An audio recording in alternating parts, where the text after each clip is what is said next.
Our theme today is the opportunities that are arising out of this historic intersection. So I'm going to start with an overview. I want to do two things with that. I want to just give you a little sense of the size and scale of this market, and then I want to briefly kind of define the smart grid so that we're all talking from the same page.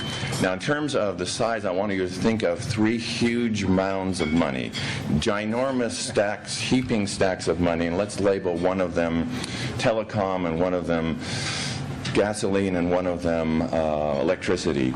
And from the macro point of view, those industries are roughly the same size globally, same order of magnitude. Some people think electricity is a bigger opportunity. John Doerr, the famed venture capitalist, says that the internet has about 1 billion people connected and is a $1 trillion opportunity. He says the electricity network has 4 billion people connected and is a $4 trillion opportunity, and he's making his investments to match up to that sentiment of his. But they're roughly analogous.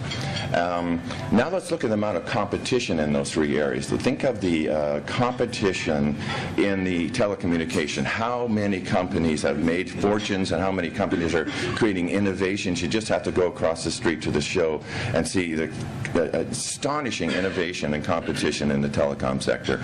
Certainly in the transportation, passenger vehicles, the same thing. You'll find 500 new stereos and gadgets for cars over there as well. Enormous competition in that sector. And yet when you look at that same stack of money over in electricity, you realize there isn't that same kind of competition.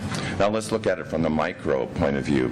In many American families, now this varies widely by region and by family, but in many American families, they spend roughly the same amount each year on gasoline, on phone bill, and on electricity bill.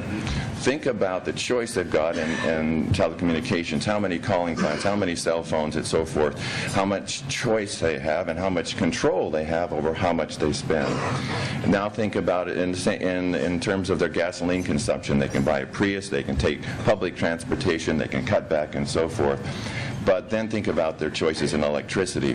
We're going to hear shortly from someone from Texas where they actually do have some choice about who they use. But in most parts of the country, their two choices are take it or leave it. So when you contrast all of that money, all of that competition, all of that choice, and here's this one big stack of money where those things don't exist, you can see why the Googles of the world, the Oracles, the IBMs, the Microsofts, and so many other companies are so excited about this market. It's kind of one of the big remaining opportunities, certainly the biggest opportunity of the first half of this next decade. So with that, let me just talk a little bit about the definition, and we'll move on to our panel. I hear over and over again from people much smarter than me, sometimes people running utilities, that they don't know what the smart grid really is. This mystifies me, but apparently it must really be a valid concern because I hear it so often. To me, it's very similar to all the other digital networks we've built out, like television, like cable, like telecom, like the internet.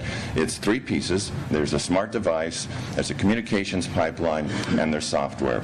So in the cell phone world, smart devices are those smartphones we all have in our pocket this morning.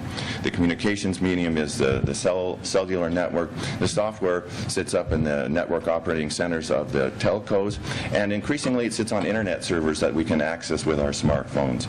In the smart grid space, which, by the way, is borrowing tremendously from these other digital networks. And it is an electromechanical analog network that is now being converted to digital. There's really these three pieces: these smart devices, two-way communications, and advanced control. So let me start with the smart devices. In the smart grid space, these devices, they measure or they monitor. So they measure how much electricity you're using, or they monitor the quality, or they monitor the condition of a piece of equipment. Then they talk and they listen. They send that information out and they listen back for instructions. In some cases, they can actually think and act. They can close a switch or reopen it or something. Increasingly, we're seeing these smart devices all up and down the value chain, and that's the ultimate vision. And in a moment, I'm going to ask Steve to tell you a little bit more about what's the ultimate vision of this smart grid. And it starts with being instrumented from start to finish, all the way down to the home, to the consumer appliances, all talking to each other.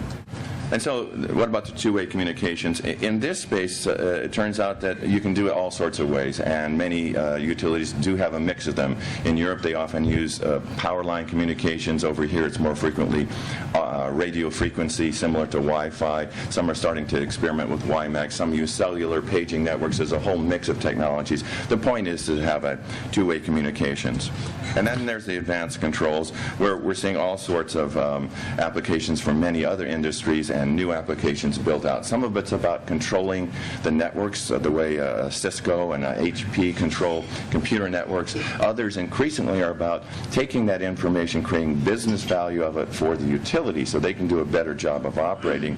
And now we're entering into this era of taking that information and transforming it in ways that makes it useful for the consumer and gives them more control over how, when they use electricity. So those are the three pieces that we're beginning to build out, and we're starting to hit critical mass now in certain sections of the country, and thanks to the stimulus, that's going to accelerate. We've seen this in other tech markets. You get the critical mass of, let's say, web-enabled browsers or broadband penetration, and suddenly you get enough of a market that the entrepreneurs and innovators jump in. They create enough excitement and success that more of them jump in, and you get this positive spiral.